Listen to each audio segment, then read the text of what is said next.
Mınау жеменелерді алып жатқан келіні құтты болсын деп қол соғайық ағайындар. Айда. Ал келін құтты болсын. Рахмет. Ал қайырлы күн, ассалаумағалейкум ардақтандар. Мынау қасиетті 362 әулие мекен еткен киелі топырақ. Сол киелі топырақтың мынау бір беті Ақтау менен бір жері Аққұм менен жалғасып жатқан Ақсенек деген елде мынау Мырзакелді жеменелердің алдына түсіп жатқан келін құтты болсын, балдар бақытты болсын десек, осы ауылдағы осы шатаспасам осындай үлкен той сол Бердіғали ағамның өзі үйлену тойынан кейін болып тұрған осы үлкен той болу керек. Ал араға бірнеше жыл өтті, ағайынның Аллаға шүкір бүгін тілекші болып бас қосып қайта қосылып жатыр. Ал осы ауылға келіп жатқан келіннің қадамы құтты болсын, балдар бақытты болсын, жастар бақытты болсын деп қол соғайық ағайындар. Ал қош келдіңіздер ардақты ағайындар. Енді бұл жерде өтінгісі жоқ. Бәрі де еті жақын деген ағайын тумалас, құда жекжат, нағашылы жиенді бөле, ауылдас ағайындар, тумаластар, көрші көлем, дос шаран, құрбы құрдас қатар теңі бар дейді. Ал енді бүгін той тағы да құтты болсын десек, сол сізбенен біздің бар жаңа тілегіміз, мақсат, мұратымыз, арман тілегіміз сол балдардың бақытты болатын болса, ал сол Ақ-Дастарханға осы Биташар деген тойдың дастарханына қош келіп жатсыздар ағайындар. Әрбір басқан қадамдарыңыз сәтті болғай. Бүгінгі тілейтін, тілеп жатқан тілектің баршасын бір Аллам өзі қабыл еткей. Бүгінгі түскенде жақсылардың ортасына, сөз сөйлейін үлкендердің алқасына, бүгінгі той байқап жатсыздар. Аллаға шүкір, неше күннен бері күн үсіп жатса, бүгін Құдайдың өзі қарасы бала бұлтты келіп тұр. Бұның да бірінші Алла осы ақ ниетпен, ақ тілекпен келіп жатқан ағайынның арқасында да бір қаттыра қол соғып қойсақ жарасады ағайындар. Алла тілектеріңізге берсін, ниеттеріңізге берсін. Ал енді сөз бастайық. Көп сөйлесек енді мынаның іші жанып та кетуі мүмкін. Сол себепті ауылдың ақсақалдары сөз бастайық. Мынау елге келіп жатқан қазір шайдан кейін қазақ салтын сақтап, дәстүрін дәріптеп, биташар өткізетін боламыз. Одан бұрын мынау алыс жақынан келіп жатқан ағайынның ақжарма ақ тілегін тыңдауға ниет етіп жатырмыз ағайындар. Ал ауылдың ақсақалдары мынау төрде отырған, сол отырған орнымыздан түрегеліп, ел жұртқа көрініп, бейнетаспаға көрініп, микрофонмен жақсылап тілегімізді білдіріп отырайық ағайындар. Ал қош келдіңіздер. Бастадық сауық сәрі мерекелі, тойларың бола берсін берекелі. Той бастау ежелден ақ салдымыз ғой, танылар өнерлің, кім екенін депті ғой Мұқағали атамыз. Ал, ауылдың ақсақалдары. Қай жерде? Жоқ, мына жақта орын бар. Алым болған. Бастық болған.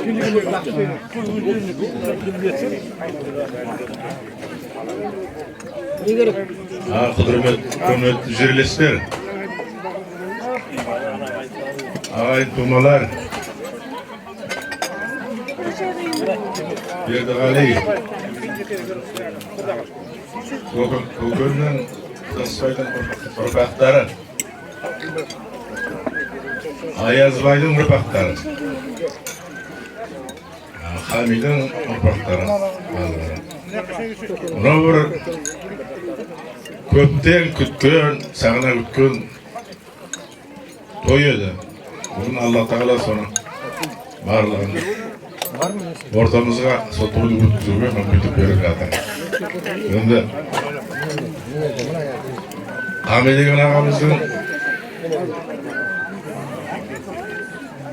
еліміздің белгілі азаматы, халқымыздың сыйлы азаматы, осында отырған көптеген бұрынғы Ақшұқырдың бір жағына Телміннің көптеген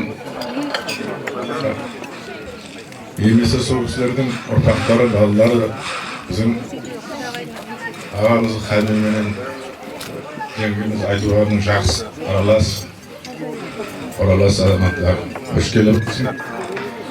Бұл енді көптен күткен ұлы той. Алла Тағала бүгін соның дастарханында отырмыз. Келіп атқан келініміз, семья құрып атқан баламыз белгілі, жақсы, елге сыйлы семья болып өтсін. Алла Тағала соларды қызығын көруге жазсын барлығымызға. Келіп атқандарыңызға көп-көп рахмет.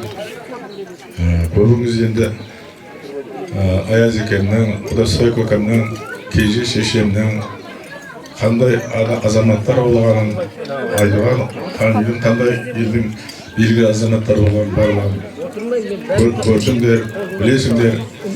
Сондықтан мына келіп отырған бүгін келініміздің адамы құтты болсын.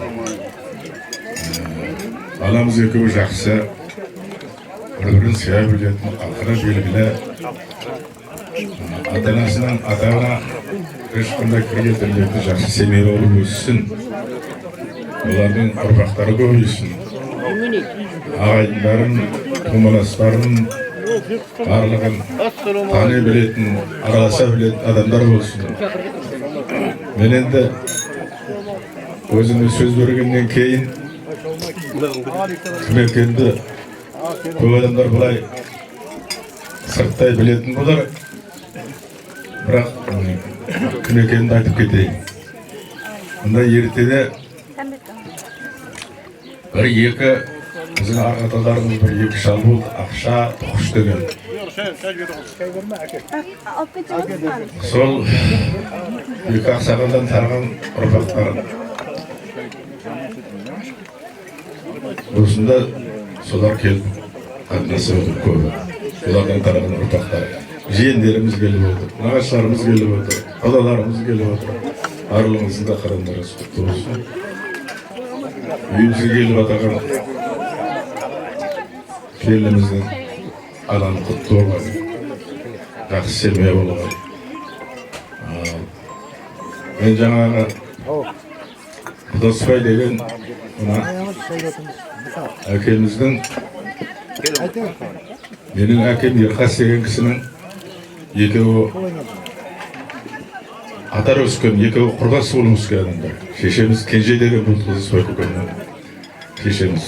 Менің анам бұл Жаманқара Шонбай дегеннің қызы деп өткен деген кемпір. Оны кейбіреулер көрген де болар, көрмеген де болар. Сондықтан енді барлығы елге белгілі адамдар ғой. Оны біздің жас ұрпағымыз сонда жақсы аталарын атағына сәйкес келетін белгілі беделді семей болып өссін. Отбасылар аман болсын. Барлығыңызға тілейтініміз жақсылық.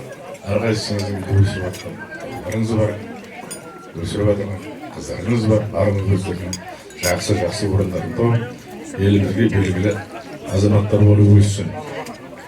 Мен дәлірек айтқанда жаңағы Ерқас деген шалдың ең кіші баласымын, кенже баласымын.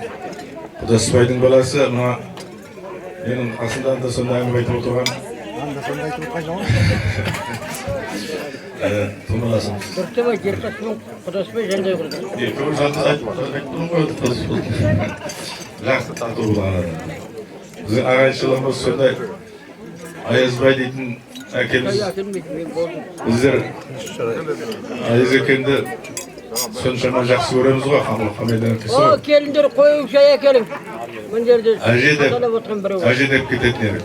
Ертеде олар қада, жылқылар болып, Ердалы там деген жерлерде. Біздер мына Ақтұқтың басында отырдық. Ар жағында Егінді қора деген бір жер бар, егін алған осы. Біздің әкеміз егін егіп, егін алған арпа.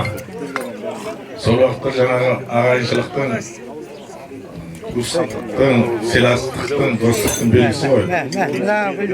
Әжем Аязбай атамыз тұтына Ердалы тағыдан осы шілденің кезінде жалғыз өзі атпенен Ердалыдан да Аққұқа келіп бір жеті жатып, содан кейін ауылға айтып кетті ғой. Сондай татулық, сондай ағайыншылық. Сондықтан енді Ами ағамыздың біздің ортамызда жоқ, мәңгілік мекенінде жатқан адамдардың барлығының жатқан жерін жайлы топырақтар қорғап болсын. Енді мына балаларымыз бақытты болсын. Алла тағала барлық уақытта олардың өмірінде жақсылыққа, сыйластыққа жазсын. Қош келдіңіздер, көп рахмет сіздерге. Балдар бақытты болсын. Амин, рахмет. Ал, ақсақалдар, сөйлейік, жалғастырайық. Çalgın balası. Aytı vursun. Ak kaderimen de konaklar hoş geldiniz. Bana үйленіп жатқан жастардың бастары жеке бас болған бақытты баянды болсын. Біздер соларды қызықтап жатқан шалымыз ғой мына. Тәтемнің баласы айтып кеткен. Ерқас дейтін тәтем мені кішкентайымнан қолтығына қысып жүрген зат. Бұлар менің қасымда бала ма? Ерқастың ең кенже баласы мен. Ақылдықтың басында чүрек дейтін ағам пленнен келген қашып келген уақытта ақылдықтан той Еркалтамға атпен апарған Ерқастың ең кенже баласымын. Оның қасында бұлар кімдер келеді? Боқ көтіп боқтады. Ал бастарымыз аман, жеңдеріміз сау болсын, қызықтағандарымыз ұл мен қыз болсын. Үйіміздің әрқашанда той болсын, қуанышымыз ұзақ болсын. Сол үшін бақытты баянды үшін азда болса ақшелік тауымызды тағышылып алып қояйық. Ал жалғастырайық.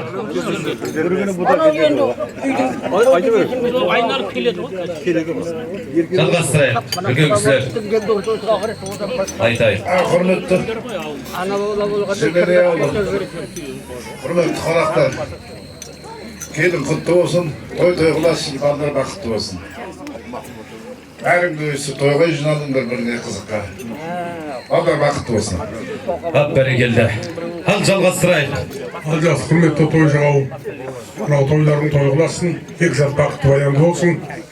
Аңсаған армандарына жетсін, үлкенді сыйлайтын, кішіні сыйпайтын, өнегелі келін болсын, бақытты болсын. Амин, бәрекелді. Ал сол жердегі үлкен кісілер сөйлей берейік. Ал жақсы, мына қадірлі қонақтар қош келдіңіздер біздің ауылымыздың тойына. Бердеш, айналайын, гүлбей келдің. Мынау сендердің ең алғашқы келін тойларыңыз. Балдарыңыз айналайын, бақытты болсын. Өздеріңізде азамат болсын. Той қыласын. Мына келіп жатқан жақын жуықтар, үлкен кішілер дастарханда отырған. Тілектеріңіз қабыл болғай, әрқайсыңыздың үйлеріңізде той болғай, жақсылық болғай, аманшылық болғай, еліміз тыныш болады. Той қыласын. Рахмет. Ал мен айтқан тілектеріңді Алла қабыл етсін. Ал жалғастырайық. Құрметті тойшы қауым, енді алдымыздағы үлкен кісілер айтып жатыр ғой. Мына Бердешпенен келіннің бүгінгі келін алып жатқан той құтты болсын, балдар бақытты болсын. Осы жердегі ауылдың адамдары бәріңізге де сондай той тілеймін. Той қыласын. Амин, рахмет.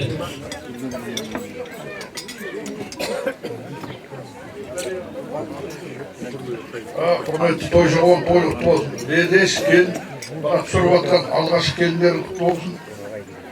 Балдар бақытты болсын, өсі өңіп жапырақ жайла берсін. Той қыласын. Амин, рахмет. Ағда. Ал жақсы той шығауым, қош келдіңдер. Ал Бердеш алып отқан келінің құтты болсын. Балдар бақытты болсын.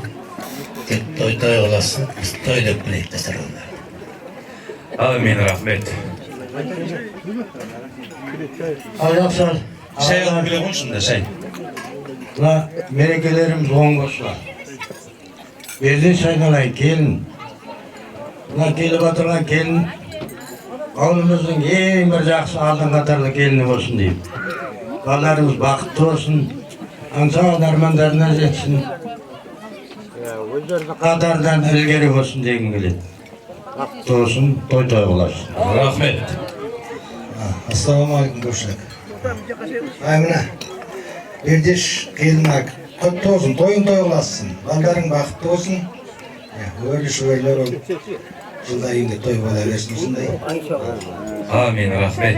Ал үміт, айтып жатқан ақ тілектеріңізді Алла қабыл етсін. Тойымыз тойға ұласа берсін деген тілегіміз бар. Енді мына осы Мырзакелді ауылының жасыл күндері бар. Осы ауылдағы үлкен әкелеріміз бар. Ақ тілегін арнап жатыр. Осы жердегенде ауылдағы ақ мамаларымыз, әжелеріміз, шешелерімізде біздер сөйлейік. Сосын ары қарай осы нағашыменен ары қарай құда-құдағайлармен тілек жалғастыра береміз. Ал жақсы. Мына келіп атқан келін құтты болсын. Бердештің бірінші алып атқан келіні ғой, тойларың жаным Гүлбей, Берен. Бердеш, кел құтты болсын жаным. Тойларың той қыласын. Аман болайық, сау болайық. Мен осы ауылдың жаңағы келінімін, жиен келінімін. Беріктің әйелімін. Құтты болсын келіндерің.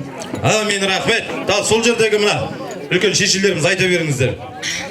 Мен тұрайын. Тұрып айтыңызшы. Болмады ғой. Соны айтам. Мен ба?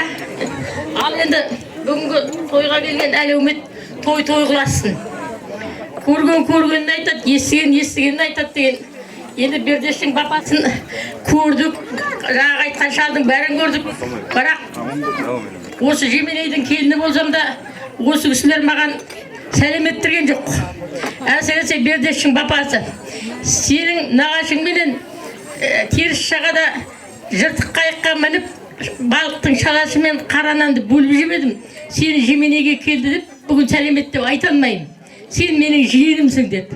Сола мен де мәз болып, бұл жақсы екен деп салып баса берген ғой, ол арт жағынан ұятта өкін, соңынан білдім. Енді осы жерде қысылып жатқанда да айтыпты. Ай, осы маған қинаш шақыр деп. Келсем, сәл көзін ашып жатыр екен, ай, қош бол, нағашы екен дедім. Ал енді сол кісілердің ұрпақтары мына бүгін жақсы келін алып жатсың, Бердіғали. Келінің құтты болсын. Келген келін өзінің бағыменен, несібесімен, ырысыменен, байлығымен, ынтымағымен, татулығымен, үлкенмен кішіге сыйластығыменен келін болғай. Бұрынғы енеміз қандай келін болса, мына келін, соңғы келіндердей жақсы келін болсын. Енді қазір үлкен адам дейді, үлкен адам деп қарап отырсам, бұрынғыдай үлкен адам жоқ сияқты. Себебі Бердештің папасы, менің балам осыдан 29 жыл болды үйленді. Сол үйленгенде бастан аяқ талдың астында отырып, әй Кенжебек бергеш, мен саған айтарым бар деп, Фатиха сүресіменен калимасын мынаны сен үнемі жаттап айтып жүр. Осы саған өмір бойы азық болады деп айтқан. Ал енді қарап отырсам қазір тап сондай айтатын бір шал жоқ. Ассалаумағалейкум рахметалла, санға салып жүрген бір шал. Бастарың аман болсын, дендерің сау болсын, қызықтағандарың той болсын. Ол мен қыздарың керегесі кеңейіп, шаңырақ көтеріліп, жапырақтарыңды жайып, табырын тереңге тартатын, ол бәйтерек болып жүре беріңдер. Ақылдарың жоқ болса да арттарыңыздан ақылды ұрпақ ере берсін. Енді өкпелемеңдер, мен енді бір жағына Жеменейдің жиеніміз, осыны айтып жатыр, мен оған өкпелемей-ақ қой. Амин, рахмет. Солай ма? Ал, аман болың, сау болың, той қыласын, той бола берсін. Аспан ашық, бәле қашық, күніміз жарқын, әр күніміз қуаныш пен бақытқа, байлыққа мол болғай. Амин, рахмет.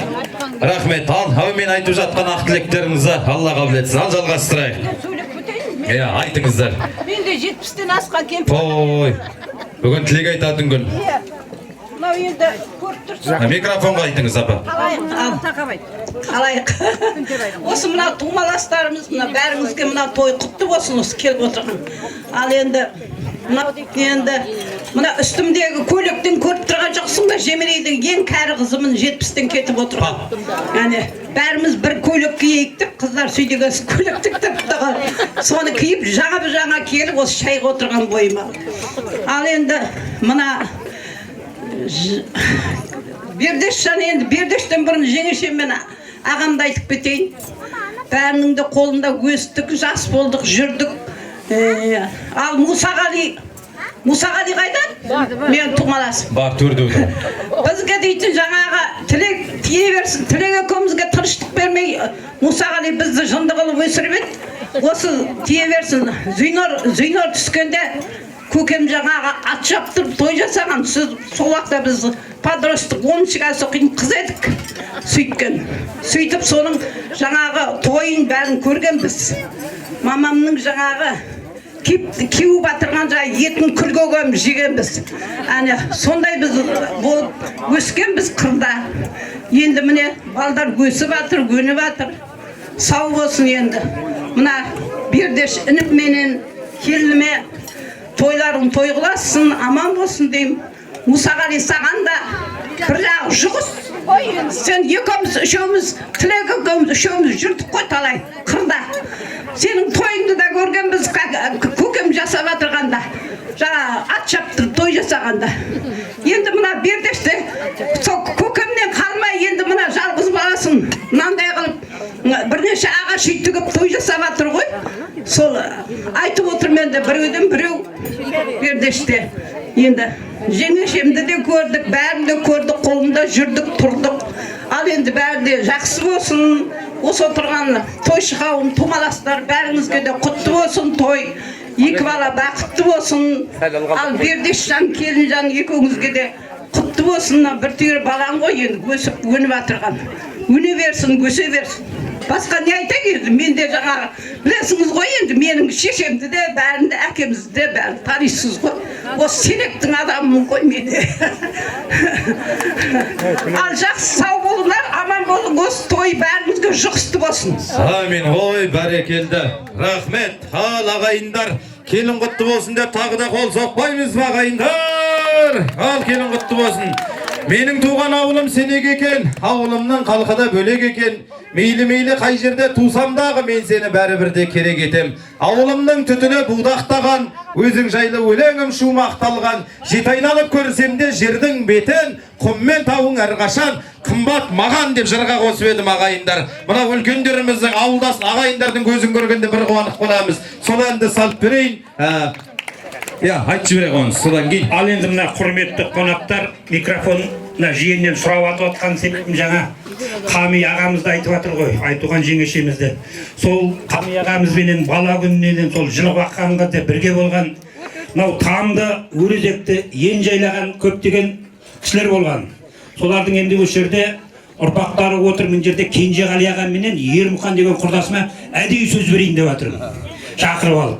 Ал Кенжеке, сізге балдар танымауы мүмкін, біз білеміз ғой. Мен де өз сенектің адамымыз ғой, таниды бәрі. Тамады балдар. Тамады балдар енді. Ал енді осы Мырзакелді ауылы, мына Досбай Қами деген шалдарды көрдік. Свай болып отырдық, бірге жылқы бақтық. Иша дескеніміз жоқ. Осы күнге дейін мына тойға шақырылып жатқан себебімізде сол сыйластықтың арқасы шығар енді. Рахмет енді, бердеш шақырып жатсын. Ал мына келіп жатқан келін жақсы келін болсын, тойларың той қыласын, дендері сау болып, балдар бақытты болсын. Амин. Аңсаған армандарына жетсін. Бәрі жақсылық, ақ тілектерді тілеймін. Ал тойларың той қыласын, ел аман, жұрт тыныш болсын. Амин, рахмет. Ал жақсы, ағайындар мынау. Жемене ауылы. Сен тұрып сөйлеу керек, мен отырып сөйлеу керек. Бердешке. Сау бол, бердеш. Баяғы көрші тұрғанымызды шақырып қалдырмай шақырып қана. Той қыласың. Жемене ауылы. Амин, рахмет. Рахмет. Мынау тілекті бір сыпыр айтып шыққанымыз бұл да жараспас, өйткені көптен бергі күтіп жүрген той болғандықтан түгелдей тілек айтып далаға шығып кеткенде даланың өзі осындай бұл жанып тұр ағайындар. Сол себеп сәл де болса көлеңкеде отырғанымыз жақсы шығар. Мынау айтып жатқан ақ тілектеріңді Алла қабыл етсін. Осы ауылдас ағайындардың құрметіне менің туған ауылым сенек екен деген әдемі ән жазған болатынмын. Сол әнді өздеріңіздің құрметтеріңізге салып берейін ағайындар. Ал сенекте туып сенекте өскендер қаттырақ қол соғып отырыңыздар. Той құтты болсын, келін құтты болсын. Туған ауылым сенек екен, ауылымның қалқыда бөлек екен. Мейлі қай жерде жүрсем дағы, мен сені бәрібірде керек етем. Ауылымның түтіні мен ауыл әрқашан қымбат маған. Жет айналып көрсем де жердің бетін, мен ауыл әрқашан қымбат маған.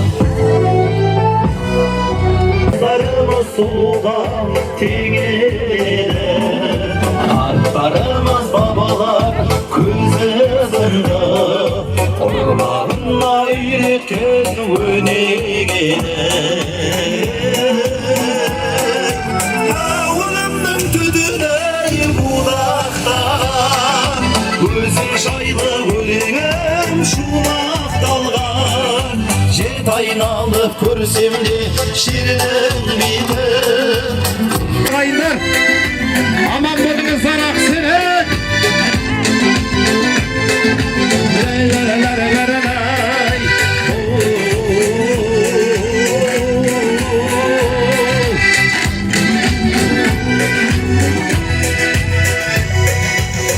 Başlasam görem ben kırlarında, bölgen sayın oğamın sırlarında. Ağlamdan tüdüleyi bulaktan, gözün şaylı güleğen şunaktalar.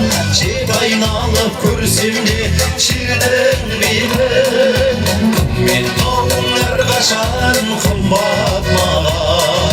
Şehit aynalıp görsem de şirden bilen, men tağınlar kaşan kımbat mağar.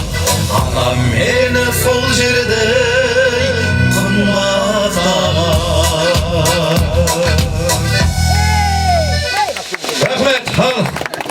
Қуаныш құтты болсын, той құтты болсын ардақты ағайындар. Енді ағымыздан жарылып ақ тілегіміз әрі қарай арнайық осы жерде енді жаңа ауылдың ақсақалдары, жалбозы, сенектің жал бүлгендеріміз ақ тілегімізді арнап жатырмыз. Осы жерде енді нағашы болып, құдағай болып келіп жатқан жандар бар. Сол кісілерге қарай тілектің көшін бұрайын ақ тілегімізді арнайық қош келіп жатсыздар ағайындар.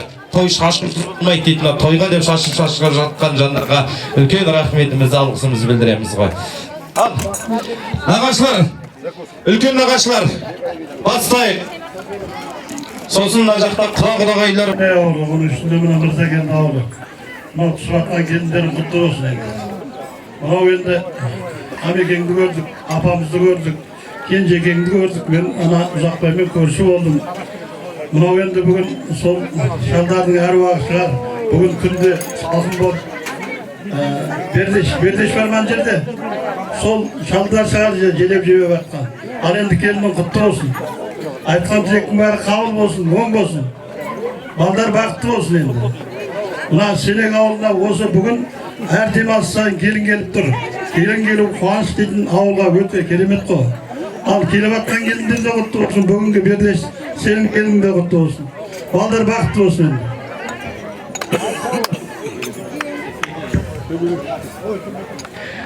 Ал, сол жердегі ағайындар, ер азаматтар сөйлей берейік. Тойшылауын той құтты болсын. Емели ауылы, үлкендері ауылымызға түсіп жатқан келін құтты болсын. Мұсеге жайын өтірін, қоятын уақытында болды ғой. Бердеш келін құтты болсын, той қыласын. Балдар бақытты болсын деп жапырағын жайыла бер, той қыласын. Амин, рахмет. Ал, жалғастыр, сөйлейік.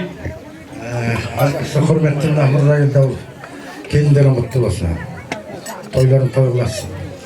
Бердіғали келін құтты болсын. Балдарың бақытты болсын. Өмірді сүйікті болыңдар, өздерінде азамат болсынlar. Тойларын той қыласын, бәрін келдерінде той болсын. Амин, рахмет. Жебелейміз ол. Ал мына Мырзакент ауылы, Аязбектер ауылы, түсіп жатқан келіндерің құтты болсын. Ақбердеш түсіп жатқан келінің құтты болсын. Оңынан болсын, үлкен азамат болсын.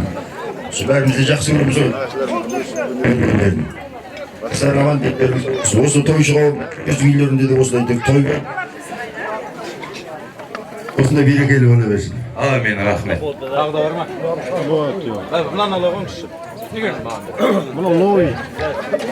Алдасы, Бердеш келін. Тойлары той қыласын. Балдар бақытты болсын деп. Аңсаған армандарға жетсін деп. Көп айтқан тілектер қабыл болсын деп. Той болсын деп. Тойда келсейік. Амин, рахмет. Болдық па? Қосыламыз ба? Бәрекелді, рахмет. Мына жақтағы құдағайлар бар, ауылдас ағайындар бар, нағашылар бар, ары қарай жөнімізбен тілекті жалғастырайық. Ал бастайық.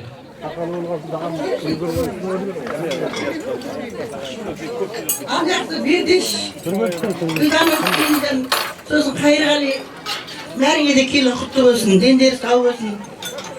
Апам менен жездерімнен көрмеген қызығын сендер көре беріңдер. Бердеш жанында бірінші рет алып тұрған келіні ғой, құтты болсын, дендері сау болсын, алғандарың келін болсын. тойлай беріңдер. Енді мен бір жаңағы тойдың сәні өлең дейді ғой, бір-екі ауыз өлең айтып жайын отырмын. Әрине. Аяғыма кигенім сәулем-ай, табанымнан барадыр ызғар өтіп сәулем-ай. Жақсы болсаң келерсің судан өтіп сәулем-ай, жаман болсаң кетерсің суға батып сәулем-ай. Ағынан да арманым көгі жақсы сәулем-ай, барынан да жаманың жоғы жақсы сәулем-ай. Той тойғана! Бәрекелді. Приз қайда, приз алып келің. Bismillahirrahmanirrahim. Az той шығауын той бәрімізге де құтты болсын. Bu yerде бөтен адам жиналмайды. Ертеш айналайын, көлбей келін айналайын, алып атқан келіндерің құтты, берекелі де мерекелі болсын үйіңде әрдайым. Тойға той жалғаса берсін, балапандарың жапырақ жайылып, қызыққа тоймай аман есен дендерің сау ғұмырларың ұзақ болып жүре берің. Айтуған құдағайымменен Аяз ойбай. Сен айтып отырдың. Құданың аты есіне шығып кетіп жатыр. Бір аунап қалып жатырған шығар. Той қыласың. Осы үйде құдағай болдық, құда болдық, күнінде шарқырадық. Әлде де Құдай Аллах жаратқан ары қарай той жалғастыра берсін. Берекелі де мерекелі болсын. Өмірлерің қызықты болсын жаным Бердеш. Амин. Ой, қандай керемет. Мен жаңа айтпай кетпен. Айтуған туған сіңсімін. Ойбай, мә. Айтуға мамам туған сіңілесі болсаң жа, ән айтқансыз ғой, а? Ағынан да алыманың көгі жақсы сәулем-ай. Ал, жалғастырайық тілекті. Жаңа ауылдан келген делегаттарымыз, апаммен жүздімін. Артындағы қалғанма Ақбердеш, гүлден жаным, алып атқан келіндеріміз құтты болсын. Жапырағың жайсын, зарман болсын. Тек бақытты ауылға бір жақсы келін болсын. Мұсағали бар, Қайырғали жаным, сендерге де құтты болсын. Тек той-тойға жалғаса берсін. Енді осы уақытта, келесі уақытта енді шілдеханаға, той шілдеханаға жалғасып тұрғын. Куәсі болайық осы отырған барлығымыз. Амин. О, қандай керемет. Міне, келесі той шілдехана болсын деп қаншама адам тілек айтып еді, осы апама сыйлық берейін деп отырмын ағайындар. Бір қол соғып қошемет көрсетіп қойыңыздар. Бәрекелді. Ал жалғастырайық. Мына бүгінгі Бердешпен келін басқа алыстан жақыннан келіп жатқан тұмаластары бар. Оның бәрі де жақын тұмалас, бір-бірінен ажырататын жоқ. Бәрінде бүгінгі мына ақ келін келіп отырған мереке оң болсын. Ақ дастарханның үстінде бәрінде денсаулық болсын. Тек арайлап жатқан таңғы қазарып күндеп шыққан күндің шұғыласына бөленіп, осындай тойды балда ұл-қыздарыңыздың тойын тойлап, әрқашанда аманшылықта, саушылықта жүре беріңіздер. Жақын жоқтар бәріңізге де құтты болсын. Бөленмейін, бәрі де туғандары, көбінің өзім таниым. Біз осы сенекте араласып жүрген бұрыннан ағайынды ауыл адамдарымыз. Ал енді тек оң болсын, тойларың құтты болсын. Барлық мұна айтып жатыр, нағашы, құда, жақын жоқтар бәрінде тілектері тек Алла қабыл алсын, періштенің құлағына шалынсын. Аман болыңдар, ақ дастарханда той тойлап. Амин. Сіздер де аман болыңыздар. Алла тілектеріңіз қабыл етсін. Бердеш құда, келіндеріңіз құтты болсын, келіп жатқан. Көшінің аяғының келінің аяғынан дейді, құтты келін болсын. Ағайын тұмаластыр бәріңізге де құтты болсын. Осы айтып жатқан жақсы тілектерге қосыламын. Ағайын тұмаластыр келін ала берін, той бола берсін. Бәрекелді. Үлкен рахмет. Айтқан тілектеріңіз Алла қабыл етсін. Ал, мынау ауылдас ағайындар тілек жалғастырайық, үлкен кісілер сөйлейді. Бердештің нағашымыз ағайындар. Біз жаңағы осының екі қыздар осы біздің ауылымызда. Апам да, жаңағы Зейнор да бәрі де. Бердеш келін құтты болсын жаным болсын. Мен күнді ойын деп едім, міне күнің жақсы болды әне. Ай Бердештің той ыссы болып, күн той қалай өтеді екен деп едім. Сот біреу шақырса да біреу шақырмай, сен тек соткаға жазып, ертең тек бәрін шақырып барсың әне. Сенен басқадан бүйтіп шақырмайды адамды әне. Сен шақырып жатқан әне. Сөйтеді. Оң болсын тойың, құтты болсын әне Ақбердеш әне. Апамның баласы ғой Ақбердеш. Апамды да көрдік, әкені де көрдік, Зейнарды да көрдік. Зейнарды мына жындының қайдан алып бердігін жүрмей, біз Ақшұқырдан келіп қанам. Мұсағали жындың бермейді, сол жындыға тартып алыпты әне. О да бақпай өтіп жатыр омартуды әне. Өзі әлі жүр әне. жындығаны. Сонымен құтты болсын, оған ұсамам о жындыға. Жақсы болың, келін құтты болсын, келін қайда, келін екеумізге. Әне жаным теге, балдарың бақытты болып, жақсы келін болсын. Ақкөлештей адам жоғаны. Amin, rahmet. Apa? Söyleyemiz var, söyleyemiz. Бердешім, алып жатқан келінің құтты болсын жаным. Тойың тойғыласын. Айтылып жатқан ақ тілектің бәрі періштердің құлағына жаным. Балдарың тек бақытты болсын жаным тек. Бақыттары баянды болсын, құшақтарымен қоса қалсын. Осы отырған адамдар бәріңде үйлеріңде осындай келін тойы болсын, шілдехана болсын. Тойдан тойға жалғасып жүре берейік. Ya. Al endi mынау nағашылар сөз сөйлеп жатыр. Енді әдемі тілектің арнасын осы үлкен кісілер отырғанда ұсынғым келіп жатыр. Бүгін енді сізбенен біздің бас қосуымызға себепкер болып жатқан әуелі Алла, содан кейін осы ағамнан тараған ұрпақ Мұхамбет болса, сол Мұхамбеттің тілеуін тілеп келіп жатқан осы жерде Мұхамбеттің нағашылар бар. Bir қатырақ келін құтты болсын деп қол соқпайық. Нағашылар, артық оның қашандай бағасы бар. Ей нағашылар, бүгін жойға жиналған шанашырлар. Ей барасылар, нағашылар келін құтты болсын. Ал, батыстайық. Келсін. Мұхамбеттің нағашылар, сыртта жүрген жандар болса түгел келіңіздер. Біз сөйлейік, сосын жерде құда-құдағайлар бар, содан кейін бір атала бір тұрамыз ағайындар. Ал қадірлі ағайындар, Сенек ауылы келіп атқан келіндеріміз құтты болсын. Мырзагелді Жеменей ауылы, құдалар. Міне бүгін құдамыз Хами мен айтуған құдағайымызда бір аунап жатқан шығар. Қандай болып Мұхамбеттің атын аянмен қойылып еді. Мұхамбет пайғамбардың аты атала берсін, тек жапырақтар жайыла берсін. Біздің кішкене тумаластарымыз қайтыс болып кішкене мұңайып тұрмыз. Ал қайтыс болмағандар мынандай болмайды ертеңдеріміз шабаларымыз. Ал балдар бақытты болсын, Бердешкүл бейбі. Албатқан келіндеріңіз құтты болсын, дендері сау болсын, жапырақтары жайыла берсін. Тек осы үйге тек Бердеш Гүлбебе деп тек жайылған дастарханыңыз тек немере мен шөбереге жайылсын. Аман болыңдар, ағайын тумалар. Жаманын жасыратын, жақсын асыратын келін болсын деген біледі. Айтуған құдағайда қандай болып Мұхамбетті бағып, қыздарды бағып, біз көрмесек сендер көресіңдер. Ай, менің де бір атымды айтып қоярсың құдаша деп айтатын еді өзі. Құтты болсын, әйтеуір ендігі жерде тек той болсын, ең кішкентай дастарханыңыз осындай болсын деген келеді. Құтты болсын бәріңізге де, Мырзагелді ауылы. Амин, рахмет. Ал нағашылар жалғастырайық. Ал құрметті тойшы қауым, Мырзагелді Жеменей ауылы, бүгінгі міне тойларыңыз құтты болсын, оңынан болсын. Қайсының қайда? Түсіп атқан келіңіз құтты болсын, екі жастар бақытты болсын. Жастар бақытты болсын, жапырақтар жайылсын, өсіп өне берсін, үйіңізге тек шаттық пен береке келсін. Осындай дастарханыңыз тек жақсы күнде жайылсын, тек жақсы күндерде жүздесейік. Той-тойға ұласын. Мына жерде енді мына асырып жатқан келіндерің құтты болсын, ауылдарыңызға құт береке мен несібесін ала келсін. Әр уақытта осындай дастарханда тек қуанышқа жайылып, әр уақытта бәріңіздің кездерге зор денсаулық тілеймін. Жақсы, тағы бар ма? Жақсы, ақ ниет, ақ тілегімізді ары қарай жалғастырайық.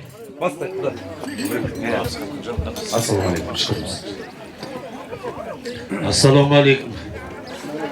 Тойшы қауым, Жеменей Мырзагелді ауылы. Алдына ауылыңызға түсіп атқан келін құтты болсын. Ұзағынан қуантсын.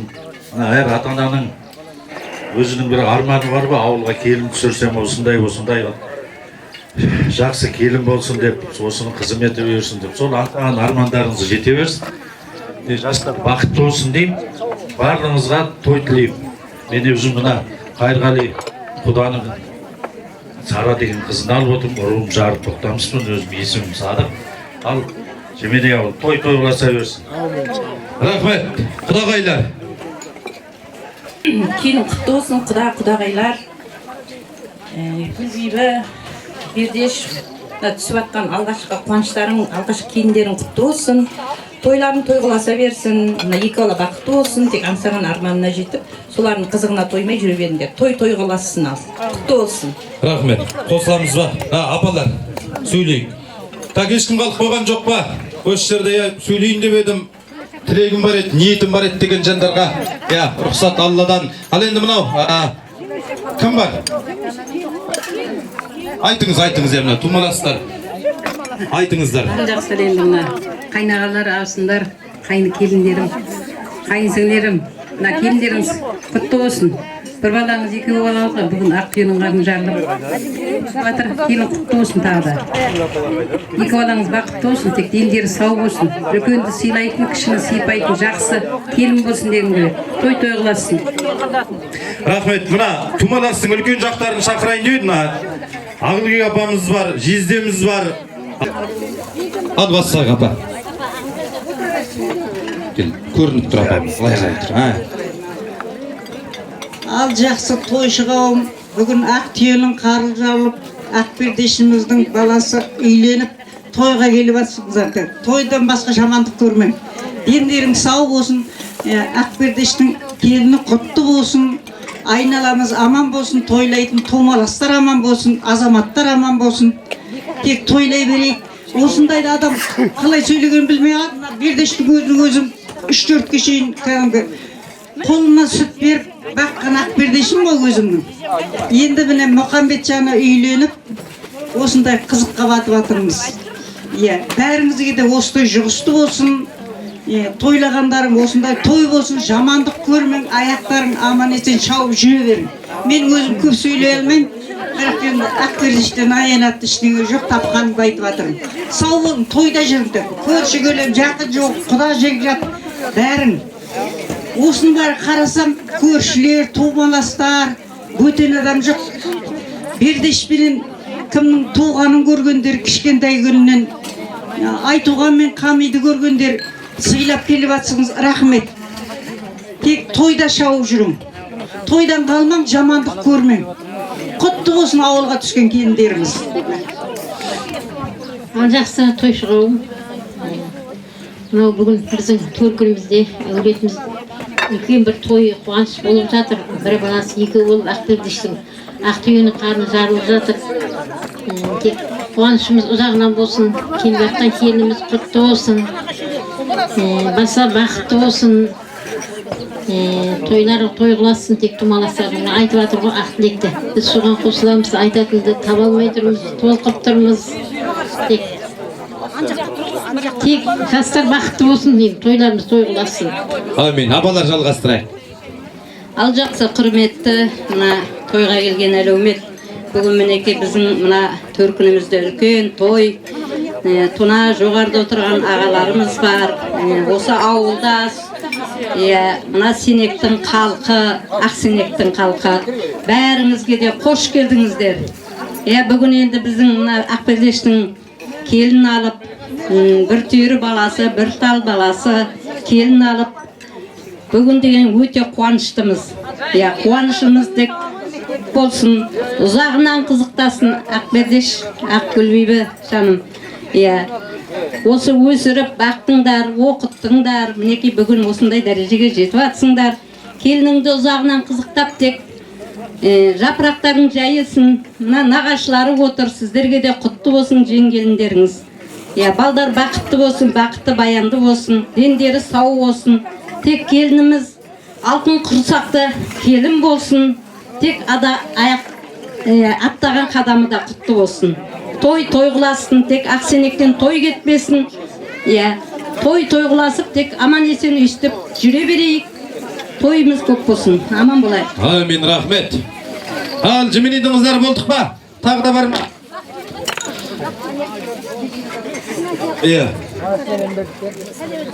Азапа бере қоңыз. Рахмет, ал. Келіңіздер мына. Бір-екі адам сөз сөйлесіз осына үлкен кісілер тұрғызай. Мына үлкен тумаластар жағы сөйлеп алсын ағайындар, сәл шыдайық. Көптен күткен той, бұл ауылдың қыздар енді тумаласымыздың ауылында той болып жатыр деп дайындалып.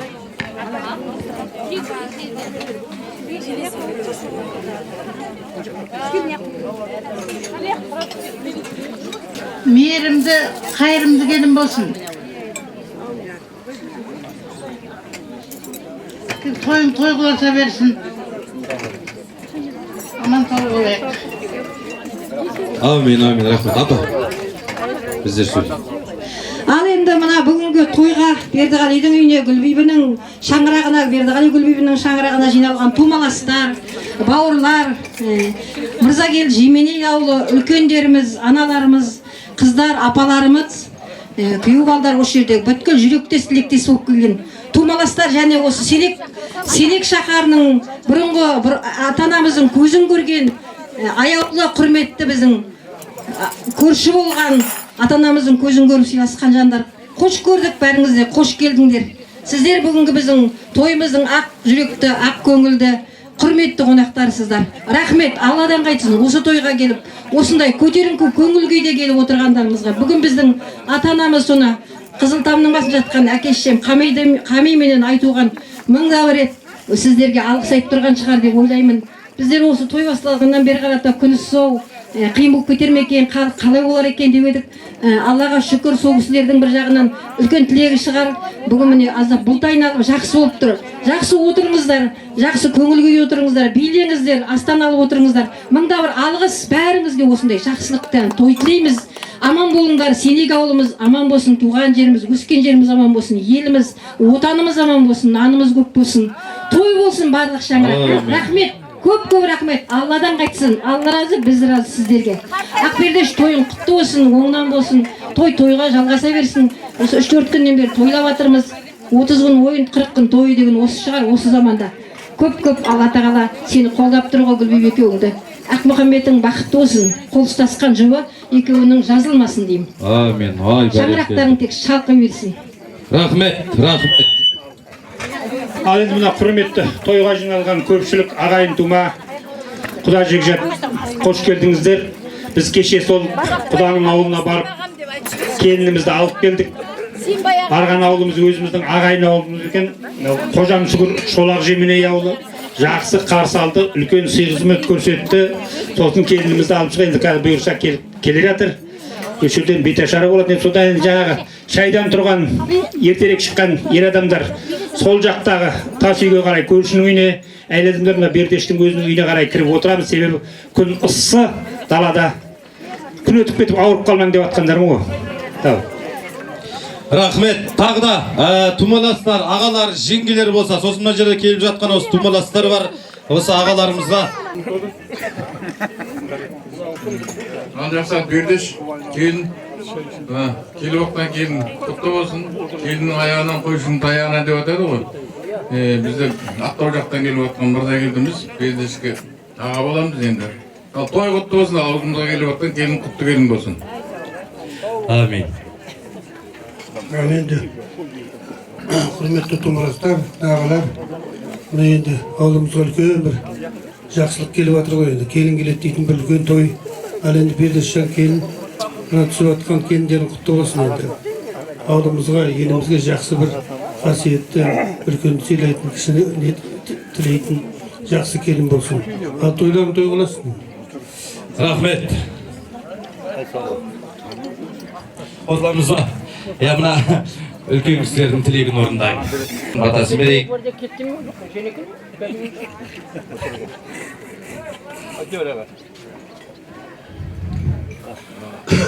Асқа береке, адамға қанағат, күлі-пілі дамылы. Отбасына амандығын берге алғызды. Халқымызға дес бар. Қош көңіл күй өрлі. Өз семья құрып отырған жастардың өмірі ұзақ болғай. Бақытты семья болғай. Халықта еліне қалалы халық болғай. Алла тағала барлық уақыт оларға жақсылыққа, намыдарының дұрыстығына жазғай. Той болсын, таңдар бақытты болсын. Амин. Ал ауылдың ақсақал шалдары үйге, Мұсағали папам биге. Мағадан бүй сұрап отырмыз. Той құтты болсын деп енді, мана неше сағат бойы осы үлкендердің ақ тілегімен. Тілек білейін отырмыз, қайқа қашпа құрсын. Ешқайқа қашпағыз. Ән айтайық, тілек айтамыз. Бүгін енді той ғой. Жақсы ағымыздан жарылып ақ тілегімізді айтып, бейне таспаға өзіңнен бастайын. Біріншіден бастайын. Басташы жер адамсың ол. Ой. Тілек айтып алайық, бейне таспаға түсейік. Естелік болсын. Сосын ары қарай әнменен жалғастырамыз. Береш, Гүлбибі, алайда жатқан келіндеріңіз құтты болсын. Құтты келін болсын сендерге. Өздеріңе жағымды келін болсын. Жан-жақты танитын ауыл аймаққа жұғымды келін болсын. Тойларың той қыласын. Үйлеріңде тек той болсын, жастар бақытты болсын. Амин. Жалғастырайық. Қосыламыз ба? Рахмет. Көш қауым, Мырзагелді Жеменей ауылы, Бердеш Гүлби құрдасымыз. Бүгін түсіп атқан келін құтты келін болғай. Балдар бақытты болғай, өсіп өнсін, өркендей берсін. Біз құрдастарымыз Беташар тойға келіп, кішкене құрдасымыздың тойын көтеріп барайық деп, ауылымыз осы Сенег ауылында тұрғасын, бәріміз келіп атырмыз. Тек бақытты баянды болғай, осы ауылға тек той деп келек, 70-терге де келін құтты болғай. Баршаңызға мықты денсаулық тілеймін. Тек осы Сенег ауылында ауылымызда той бола берсін. Тек той деп жүрейік, еліміз аман, жұртымыз тыныш болғай. Той құтты болғай. Амин, рахмет. Тағы да. Ой, рахмет. Ресторанда да үсті қосылыңыз, мен барған жерде бар ғой. Ой, бір-бірімізді жағаласып микрофонды алып атамыз. Ал осы құрдастарға, осындағы тумалас апаларымыз отыр екен, әдемі ән шырқайық бүгін тойға. Мұсағалиев апа кетпе, билейміз. Келін құтты болсын, ақсен.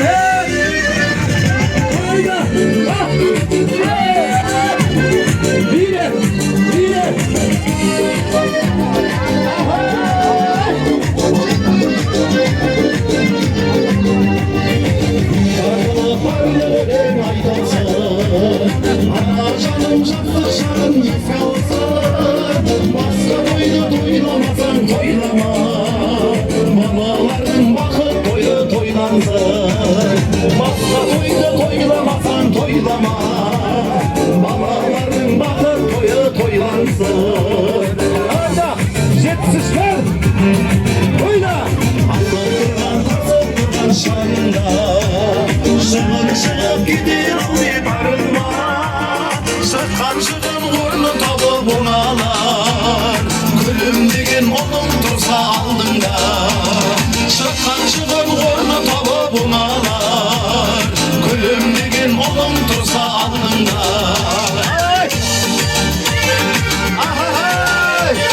Jimineyler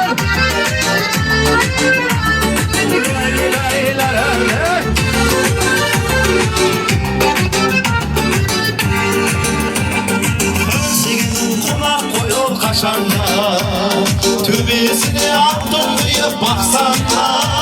Şanlırak kayıp bulup kaladım.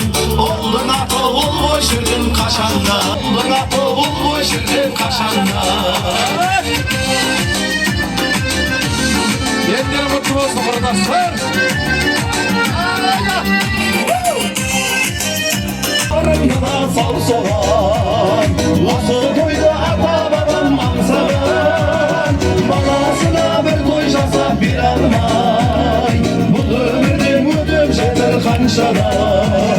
Balasına bir toy жасап bir almay, бұл өмірден өтіп жатыр қаншада. Бұл өмірден кетіп жатыр қаншада.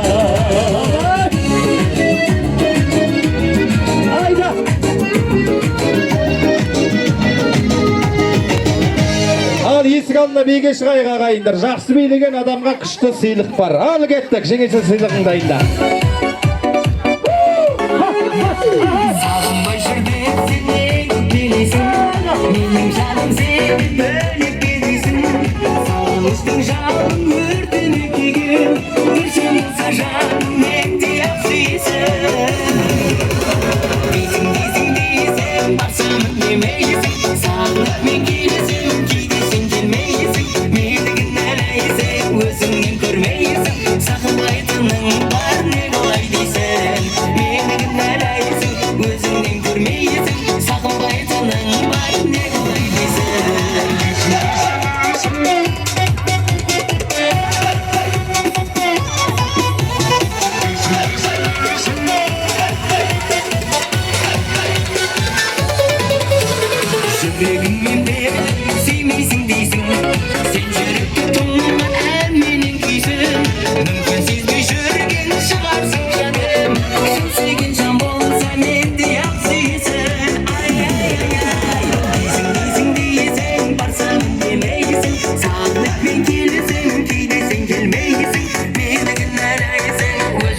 көрмейсің, сүйе алмайтының бар, не қылай дейсің, мені кінәлайсың, өзіңнен көрмейсің, сағынбайтының бар, не қылай дейсің.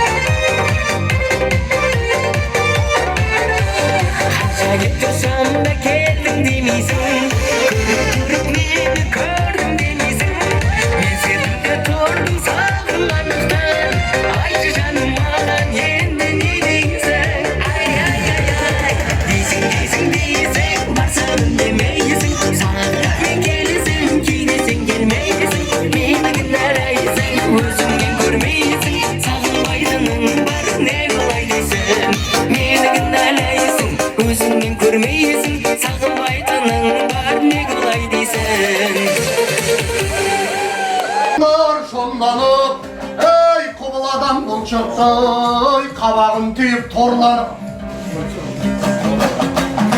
Denizдің beti tülerday, tumandanıp sonlanıp. Köbüge gökке şarpıday, kart buraday kandanıp. Ертеде шықтау жағаға, жалғыз ғайып бөлініп, сапарын құдай оңғарып. Ей, қалғандары қайықтың ай, айналғандай болдау сорғанып. Қайық шығай сол күнгі ай, ақыр заман болданып. Абыл күбін басталдай, қалу үшін қорғанып. Қайықтың алдау іркілдай, айыр алмай жолданып. Ақ жармаға көміліп, қайықтан кеттау жорғалып. Әнеки сол уақыттар болғанда, сәл сенің ұлы жалғаспайын. Жарқылдаған алмастай сөз сөйледау толғанып. Жігіттер деді саспаңыз, болмаса қазір сорланып. Желкендерді түсіріп ай, шәкір тастап орналып. Біреуміздай біреуміз, шамамыз келсе қорғалып. Әлбегім дайындалайын, желкеннің бауын қолғалып. Таусылған шай деміміз, теңізге пенде болмалып. Әлі де құдай оңғарып, басылар дауыл оңдалып. Артымызда 5 қайық келе жатыр ғой, әлі соңғалып. Кідірейік шау соларғай, себебі болмай ажалғай. Қалармыз аңай, әлгай, қорғаны ой, қорғанып. Ай, түсір алмай желкелін, тастай алмай шәкірін. Көк толқын менен алысып, аянған жоқ қой жігіттер тілсіз жау менен қарысып. Қосашыға жақындап келіп қалды, қайықтар тізбек жағысып. Қорқыныш келген біреу жоқ, көңілдер айналысып. Кідірмекші дау сәскеде бегдашыға барысып. Бір қатар қайықтың қосашының тұсындай кідірді шәкір салысып. Келе жаттай қалтылдып, кенже құлдың қайығай көк толқын менен қағысып. Көршілерін толқын байқатпай, жігіттер көріп білістай мәштігінен танысып. Ей, үміт үзбей өмірден ай, қимылдадау аянмай. Бармақтары қарысып, аласұрың басталып, теңіздің бетін сапырдай.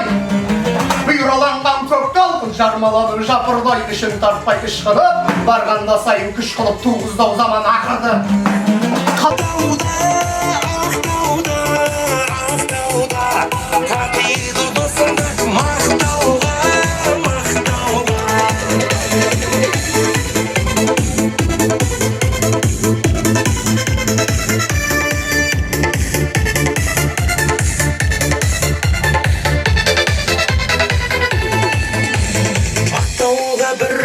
Bararmın, dosumның көңілін табармын.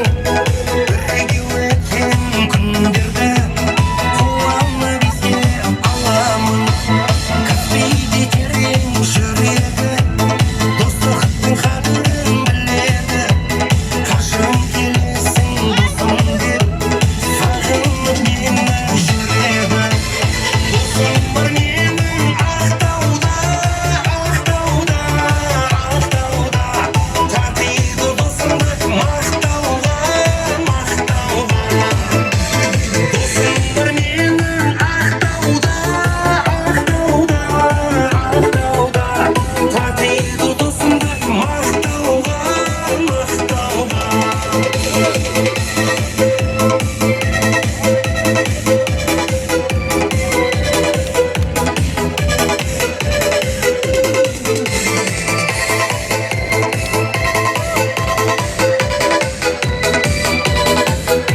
жанарым сорыма неге қарадың солай да солай қарағым отыздан асып барамын шашымның сана бәрағым таңырқай берме қарағым санаулы бастан әрағым отыздан асып барамын туаны кейде қаламын туаны кейде қаламын қартайған ата анамнан артынан еріп барамын туаны кейде қаламын туаны кейде қаламын қартайған ата анамнан артынан еріп барамын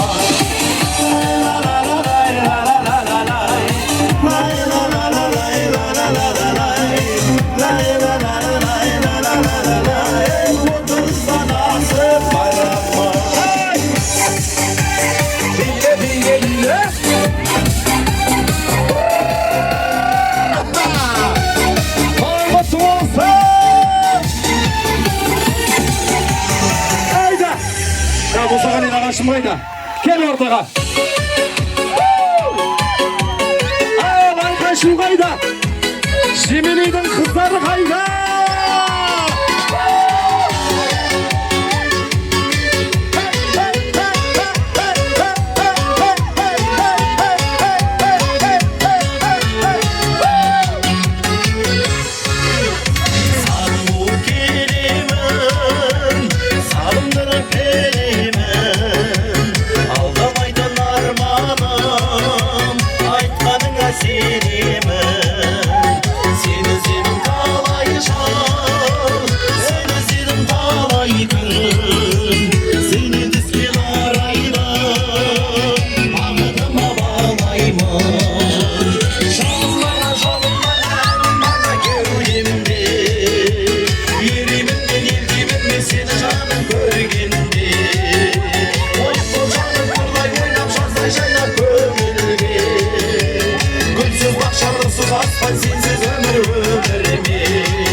Şarşamayımız. Şarşama tek şarşama, ayak kolum tansa da şulğunup bir beyleyip şan çıkarıp ortada. Şarşamay şarşamay, ayak kolum tansa da şulğunup bir beyleyip şan çıkarıp ortada.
қуанышты көңілмен атсын жүрек таңымыз осы әнге билейік рахаттанып жанымыз шын достарым қайдасың көңілдерің жайнасын шаттанайық бәріміз шаршама тек шаршама аяқ қолың талса да жұлқынып бір билейік шаң шығарып ортада шаршамай аяқ қолың талса да жұлқынып бір билейік шаң шығарып ортада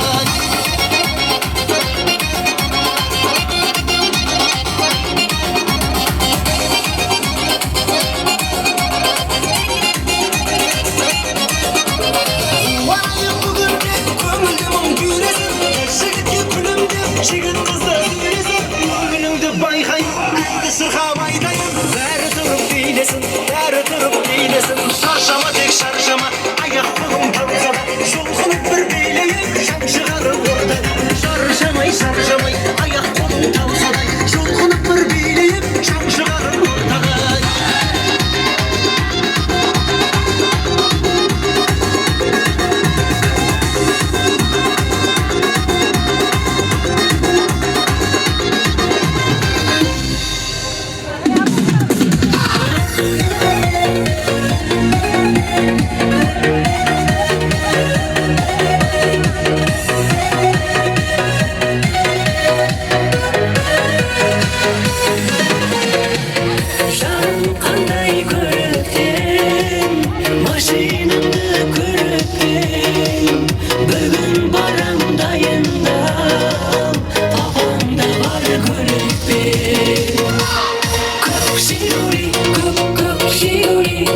еске салып көп нәрсені эх жигули көк жигули көк жигули қызғанамын сені жаным кетпе гули ай көк жигули көк жигули еске салып көп нәрсені эх жигули көк жигули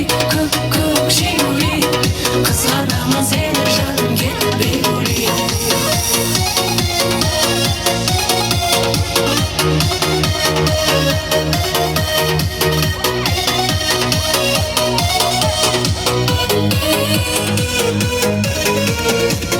екеуміз адал едік берсеңші сен бір хабар жұлдыздар санар едік есіңде ме гүлжамал көк жигули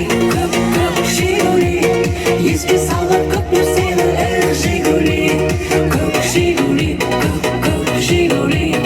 қызғанамын сені жаным кетпе гули ай көк жигули еске салып көп нәрсені эх жигули көк жигули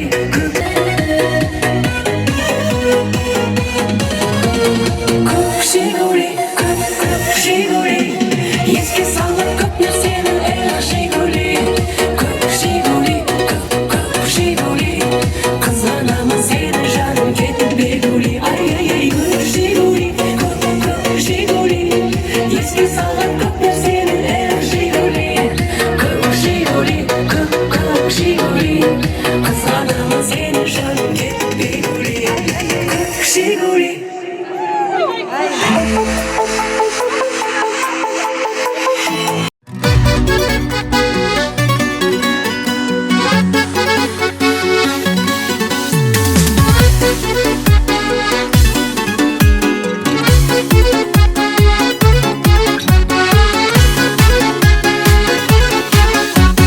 қандай көркем қарашы бақыт екен баласы құтты болсын тойларың ардақты ата анасы құтты болсын тойларың ардақты ата анасы бұл ғаламда бұл маңда мұндай шаттық болғанда көрмегенде арманда көргендерде арманда бұл ғаламға сыйғандар бір біріне меймандар өмір деген өткенше сыйласыңдар бақыт қонып үлгерсін бар қызықты бір көрсін кім қуанса бұл тойға дәл осындай той көрсін кім қуанса бұл тойға дәл осындай той көрсін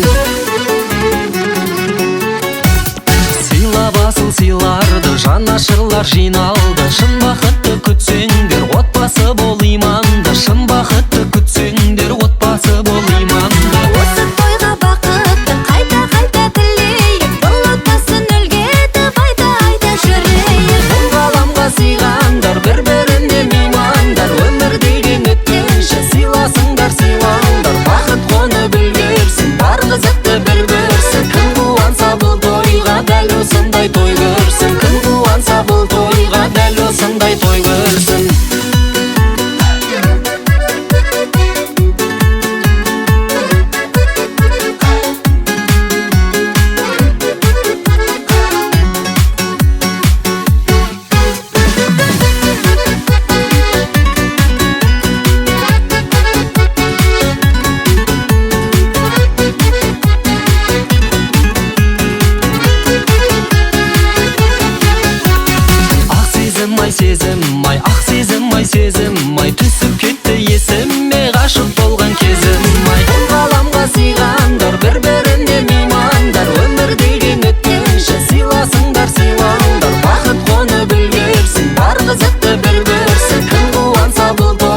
дәл осындай той көрсін. Кім қуанса бұл тойға дәл осындай той көрсін.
Мынау Мырзакелді ауылына келіп жатқан келіннің қадамы құтты болсын. Әуелі Алланың, сосын сіздердің рұқсатыңызбен бүгінгі келіннің бетін ашайық. Той Алланың қазынасы, жұптанып неке қиылған, хақ бұйрығы деген бар, құлақ қойсан келіске. Адам ата жұптанып Хауананы алғанда, Исрафил Макайыл некесін қиған періште.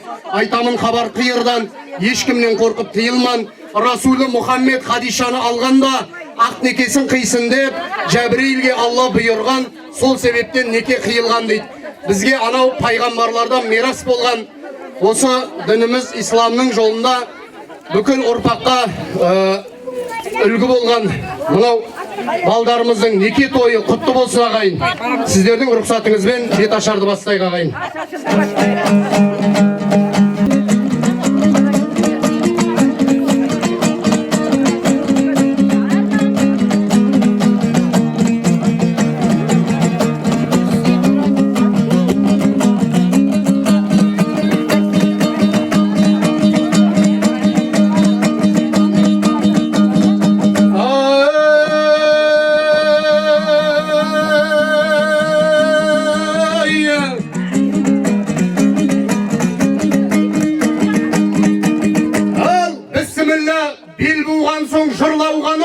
Сүбелі сөз айтудан қорғалмалы. Ер азамат болған соң елге ортақ, жанымыз сіздерменен тұр жалғанып.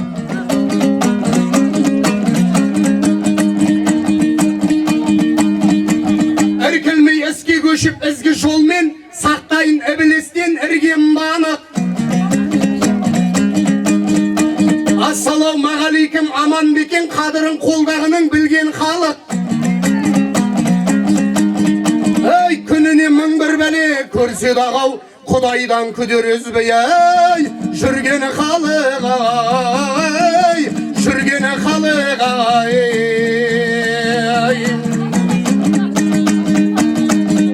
Ассалаумағалейкум жайнаған ел, қазаны қазағымнан қайнаған ел. Бұлбұлы иранбақтың сияқтанып, жезтаңдай күміс көмей сайраған ел.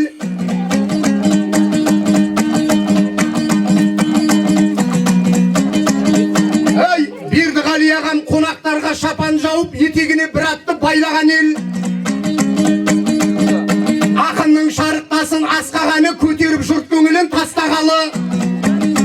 Әй, ағайын бұрынғының жолыменен отырмыз беташарды бастағалы.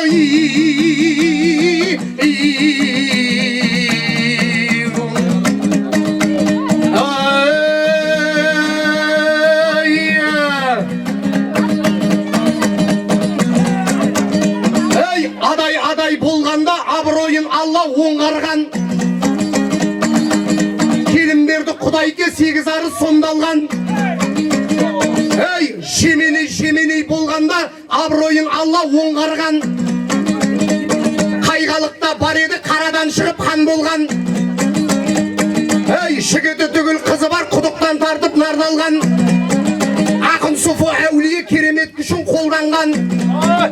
Әнші күйші жыршыдан алашта бар ма озған жан.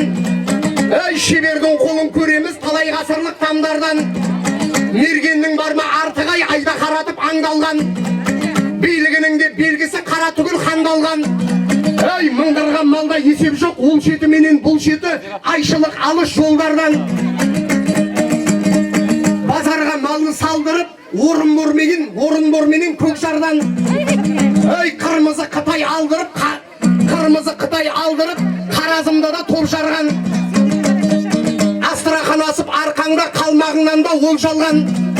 Әй, қайғалықта бар еді, қарадан шығып хан болған.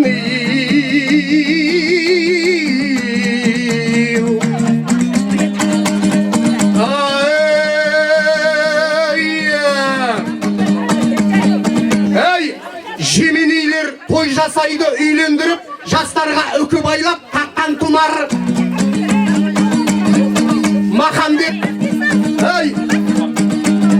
Мұхамбет батырлардың ұрпақ еді, тектірік тамырында жатқан шығар.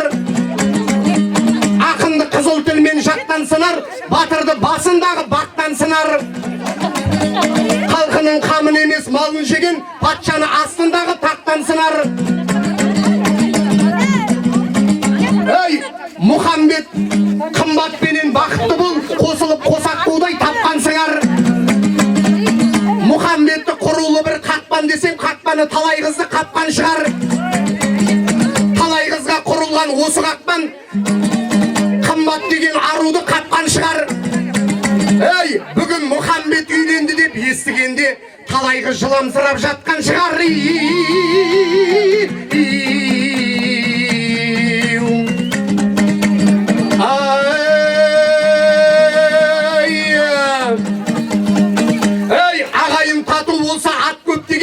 Абысын тату болса сұрашпайды.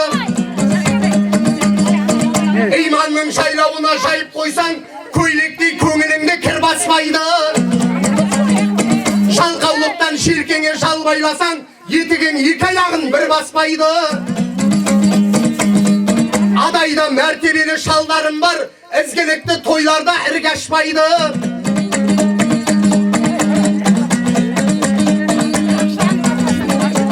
Ей, адайда мәртебелі шалдарым бар, ізгілікті тойлардан ірге ашпайды.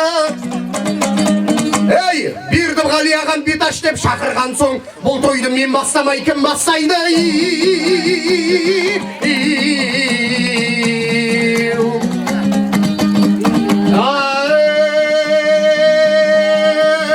Мәке микрофон шығарын, аяма.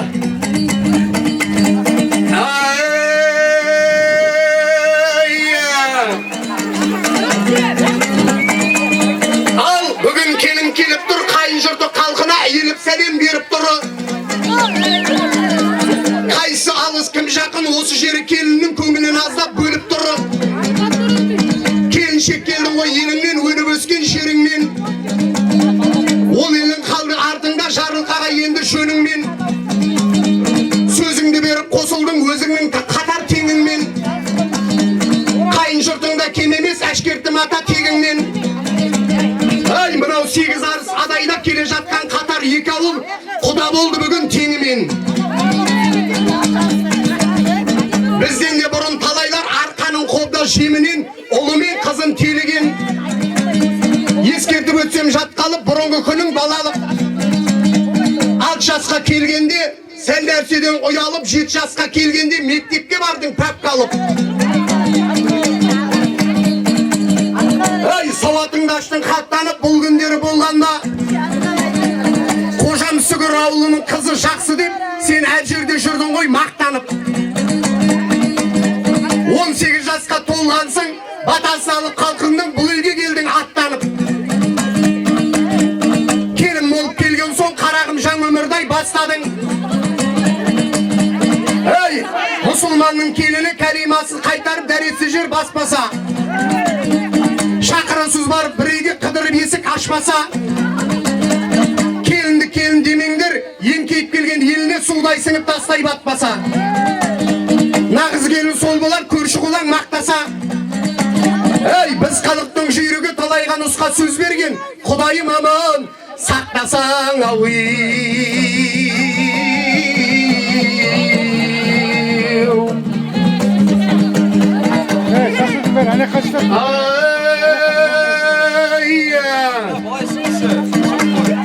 Ей, сағаттай соққан жүрегім бір күні тоқтап кідірмек. Қаусырма жағын қарысып сайраған тілің мүдірмек. Зәредейін кідірмей ажалына әркім жүгірмек. Тарлақатқа барасың тұрсаң да қазір дүрілдеп. Ей, ойлаған менен қиялың ажалың тұр ғой күлімдеп. Өмірің шөлмек сияқты қауіп ететін күнің көп. Қанша бір асау болсаң да өлуге пенде бүгілмек. Кімнің адал арамы ертең мақшар күнде білінбек. Сол секілді мысалы алақ келін сәлемет. Ей, дүниеден өткен атаңмен Хами деген атаңның, Айтуған деген енеңнің рухтарына келін сәлем еткен. Сәлемдау етсең келін әдем еткен.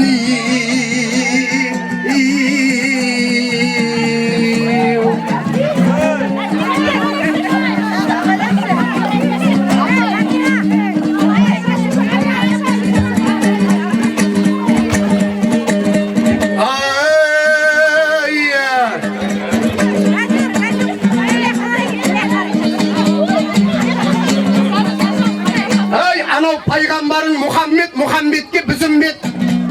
Алақ келін сәлемет. Ай, пайғамбардың рухына иіліп келін сәлемет, сәлеметсең әдемет. Ал мынау адайдан бір шал шықты бекет деген, әруағы шет ұрпаққа жетет деген. Алақ келін сәлем иіліп сәлем еткен. Ай, бекет атамның рухына сәлем еткен, сәлемді етсең келін әдем еткен.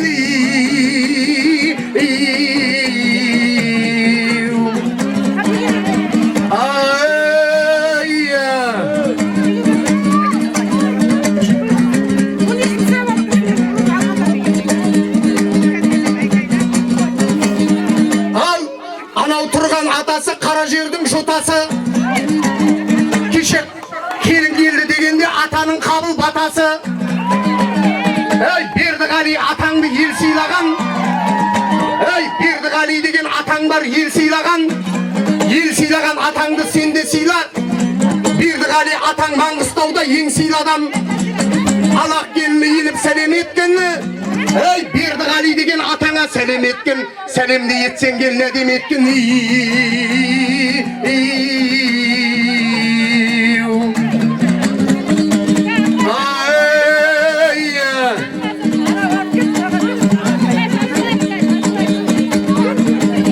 Ей, анауда тұрған енесі қара жердің кемесі. Бәрібір әйел болғанмен Гүлбибі жеңешем әйелдің төресі. Мен талай жерде жырладым қара терге малынып. Үйіне қонақ келгенде қалған жан емес тарылып. Қуанып жатыр ғой бәрі де жүректері жарылып. Ей, мына Мұхаммед деген баланы баланы 9 ай 10 күн көтерген, жылағанды әлдейлеп алдына алып емізген, сұрағанын жегізген. Бүгін келін келіп тұрғанда мал сойдырған семізден. Айтылған сөздің бәрі рас, шыға бер келін көңілден. Ей, атадан көрі балаға еңбек көрет анаңның, ата-енеңді сыйлай бер, көп айтқандағы хабарым. Алақ келін сәлемет. Ей, Гүлбибі деген енеңе жақсылап ейліп келін сәлем еткен. Сәлемдау етсен келін әдем еткен.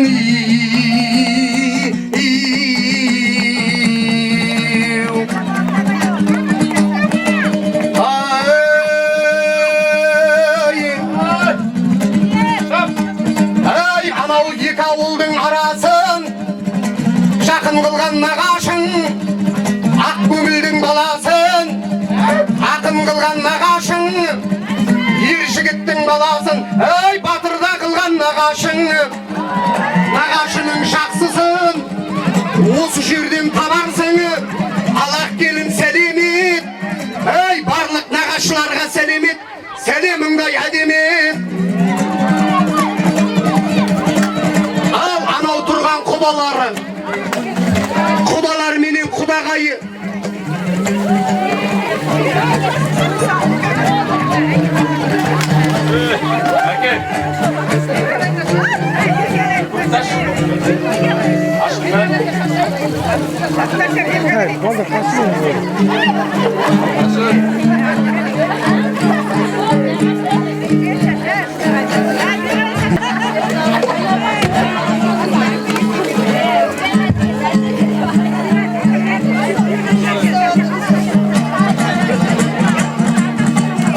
Анауда тұрған құдалар менен құдағайы біздерді қашан айтады деп отырған шығар шыдамайы. Алақ келін сәлемет. Ей, барлық құдағайларға сәлемет, сәлеміңдай әдемет. Ал анауда тұрған қайнағаң, анауда тұрған қайнағаң. Қайнағаң жақсы қайдада. Махан Мұхаммедтің ағаларын бөтен қой деп ойлама. Алақ келін сәлемет. Ай, қайнағаларыңа сәлемет, сәлеміңдай әдемет. Анау сенің абысын сенің аңдысың. Жақсы болсаң жанысың, жаман болып тап болсаң, абысын сені не қылсын. Алақ келін сәлемет, алақ келін сәлемет, абысындарға сәлеміңдай әдемет. Ей, апалар менен жезделері, оларға кімдер теңгелері? Ей, оларға кімдер теңгелері? Осы тойға келгенде нар түйесін алып келері. Алақ келін сәлемет. Ей, Жазира апаң бастаған барлық апа жезделерге сәлемет, сәлеміңдай әдемет.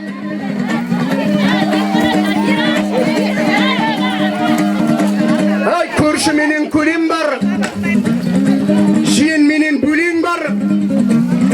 Мынау сабауын ұстаған жиенің оғанда еліп сәлемет. Барлық жиен бөлелерге сәлемет, сәлеміңдай әдемет.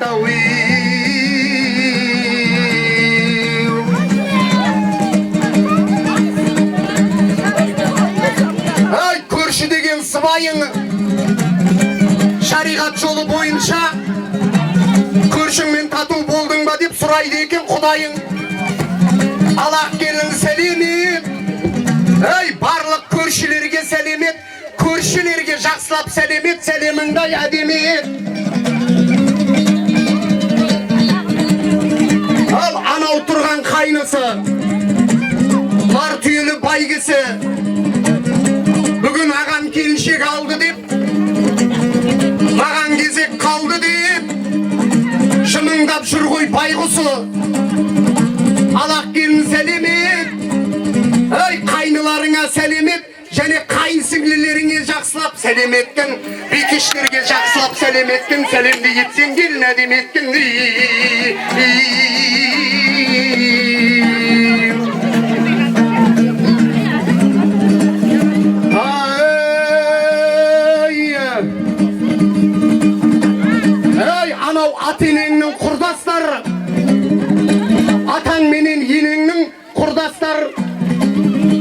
Осы тойға келгенде құрдастар айтады тойбастар. Алақ келін сәлемет. Ей! Бердіғали атаңның, Гүлбибі деген енеңнің құрдастарына жақсылап сәлем еткен, сәлемді еттен келін әдем еткен.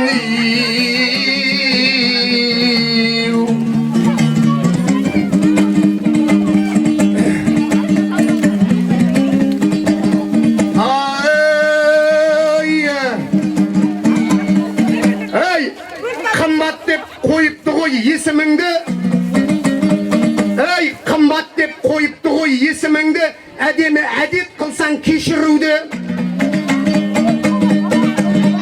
Ыдыс аяқ тұрмайды сылдырламай, Мұхамбетке бірден айтпа шешіміңді. 5-тен кейін жұмыста бешір бар деп, үйіңе әдет қылма кешігуді. Ақжаулық құтты болсын басыңдағы, елеңдей бола білші есімі үлгі.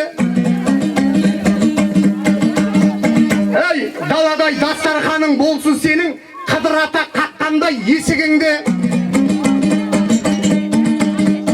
Тойыңда ақтарылған ақ тілектер, ұмытпа дүбірлеген осы күнді. Ей, 10 бала отауыңнан ойнап шығып, бекет атам тербетсін бесігіңді.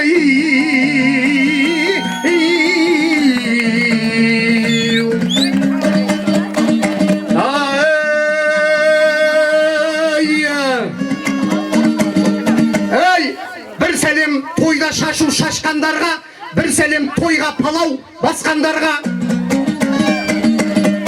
Бет ашарға 500 теңге бермесем ұят қой деп, бір сәлем кәшелегін ашқандарға. Ей, бір сәлем күндей болып күлгендерге, қымбатқа подарканы алайын деп, бір сәлем базар жақта жүргендерге. Ей, бір сәлем тойға шапан жапқандарға, бір сәлем құнан орыс ақпандарға.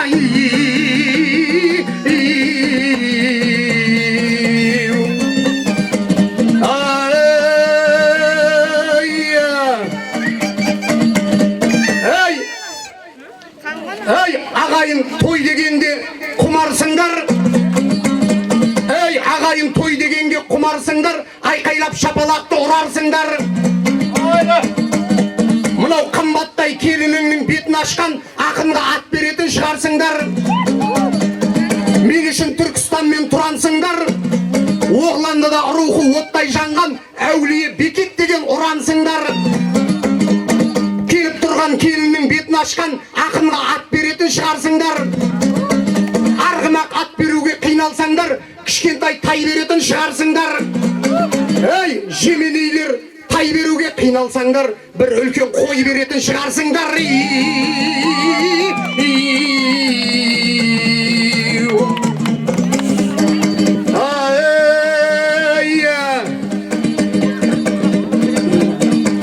Ей, бет ашар сөзді естіп, манадан бері халық тұр.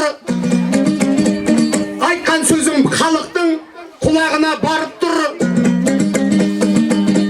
Мен таң атқанша айтсам да таусылмайды, оны да халық танып тұр.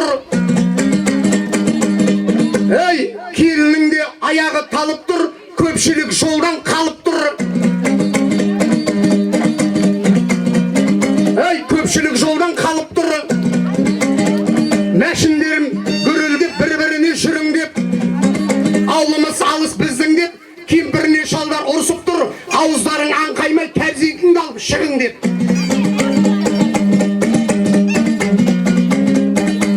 Ей, бет ашар сөзді сатпадым, ата салтын сақтадым. Қалқи барған кеңеспен бетіңді келін ашқаным, жаңа жұртқа қосқаным. Ей, осындағы көпшілікке жақсылап сәлем еткен, осылай етіп тоқтадым.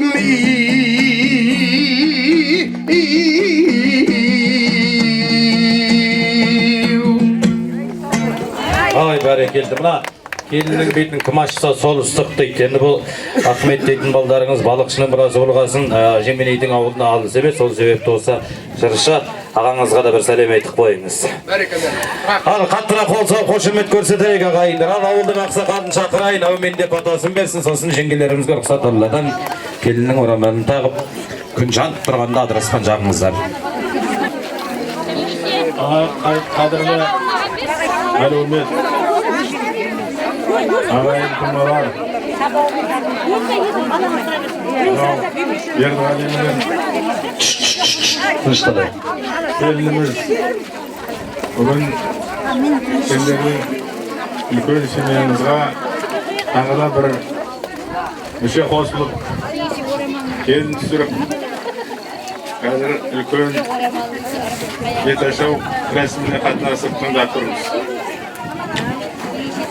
Айнадан келіп отырған ана келініміз бүгін енді өздеріңіз бір-біріңізбен танысып араласып жолдас болып көріп сүрмез болып өздеріңіздің шешімдеріңізді ғой айтқан.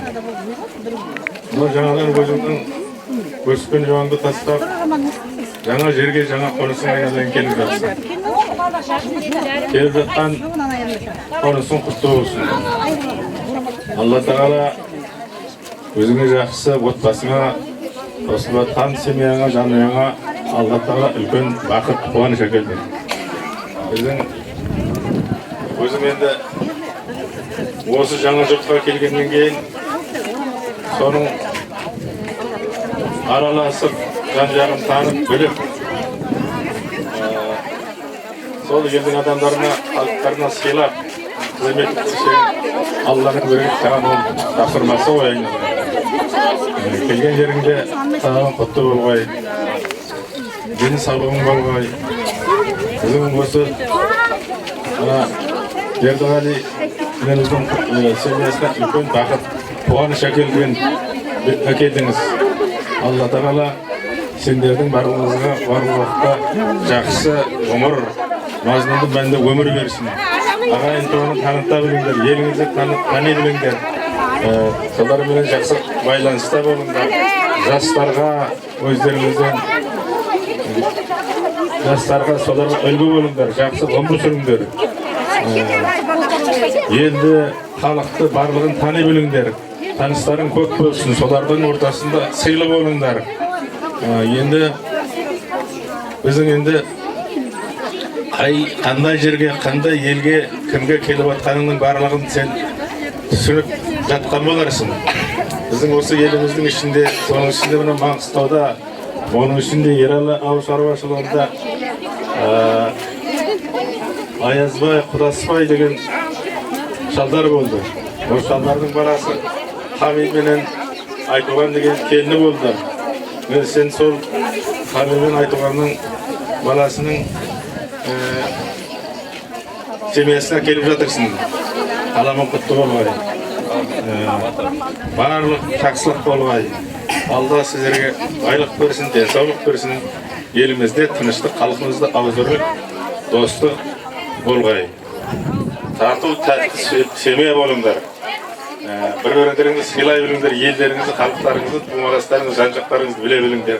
Аман жүріңдер. Алла тағала сіздерге үлкен бақыт берсін. Мен соған тілектеспін. Амин. Мына әкеміздің беріп жатқан батасы Алла тағала қабыл қылсын. Мынау бата берген сізге шапанымыз бар еді. Алыңыз. Ал рұқсат Алладан жеңешелер, келіндер, апалар келіннің орамалын тағып, ары қарай кәделеріміз жөн жоралғымыз жасайық. Ассалаумағалейкум. Тойға келген тойшы қауым. Баршаға тойыма, менің тойыма келіп, тойымды бөлісіп, көңіл бөліп, қызықтап атқандарыңа баршаңа рахмет, баршаңа жұғысты болсын. Ал енді тарап кетпен, ет болады, ет біле қазір болады, етке отырым, кетіп болмақ, шай болады, той жалғаса береді, жалғасын таба берсін. Сосын мен осы мына тойыма ат салысып көмектесіп атқан Қуанғали дейтін ағам бар. Құрымқұл Қуанғали дейтін ағам бар. Соған астына мінгізген атым бар өзімнің. Ал сау болың, кетіп қалмаң ешқайда. Музыканттарға, бет ашып атқан балаға баршаңа рахмет. Ертең той 22-сі ресторанда. Тойға келін. қайрыстан екен айтпаймыз. Так, роял ғой. Бәріңіз сол жерде күтеміз. Салған жер керек болса сол жерге келіңіздер. Етті тездетейік ағайындар. Етті. Келін түсті салты қойы бұрынғаны, біздің үйге бір енді ай бұрымдыны, ақ ниетпен аттаған босағасы, ағарып тұр әнекей шымылдығы. Ақ ниетпен аттаған босағасы, ағарып тұр әнекей шымылдығы. Ақ бауырсақ шашу боп шашылғанда, қызыл шарқат жүзіңді жасырғанда, қандай ғана сезімде болдың екен, ақ шымылдық алдыңнан ашылғанда, қандай ғана сезімде болдың екен, ақ шымылдық алдыңнан ашылғанда.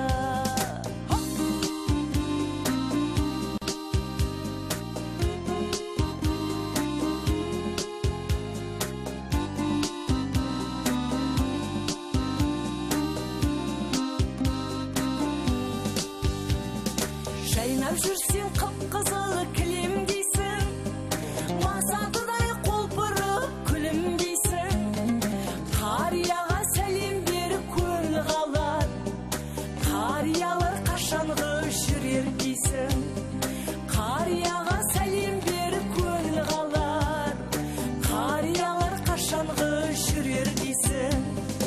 Алдыменен өзіңді енең сынар, емендей бол болсынға емен шыдар, жас келінге қаттырақ қарағаны, ширатып бір алайын деген шығар.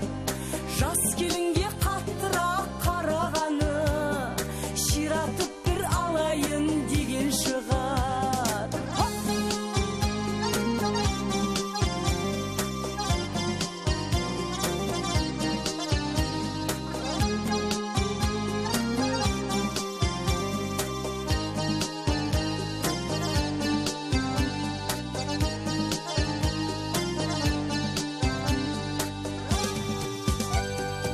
Ерке өскен еліңнің елік едің, келін бол деп жіберді-ау сені елің.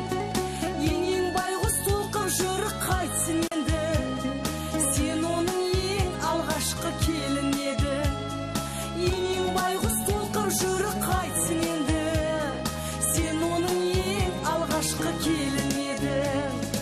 Атасында осы едің, анасында сыйлай білгін ажыратып жатасың ба?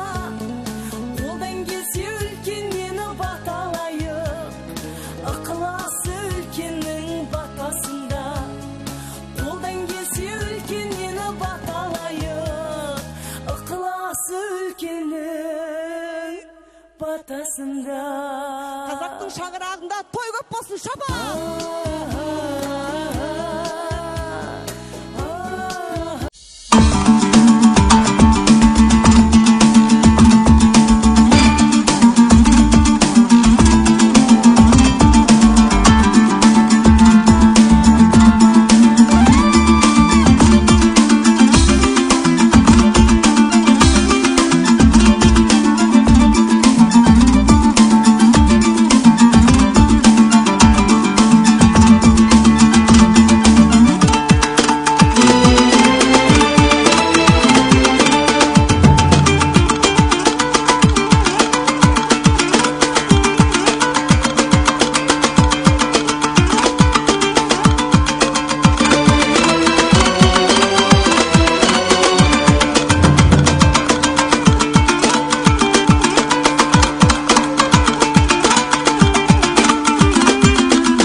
Bereketin versin diyelim. Allah Allah кетпес жер болсын, басымыз аман, еліміз сау болсын. Алла. Өтіге тегесі өте. Қарағызын жан жаққа.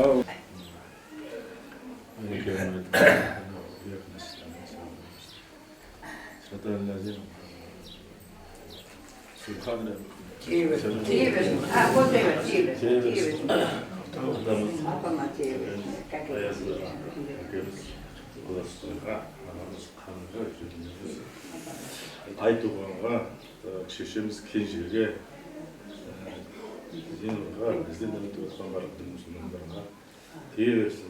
Жаңадан семья құрып отырған Алла-Тағаламыздың белгілері сау болсын, отбасылар аман болсын, елдерінің белгілі халыққа белгілі азаматтары болып, азамат болып өссін, денсаулықтары мықты болсын, елімізде тыныштық болсын, басымыз бір өсін, бісмилла. Алла.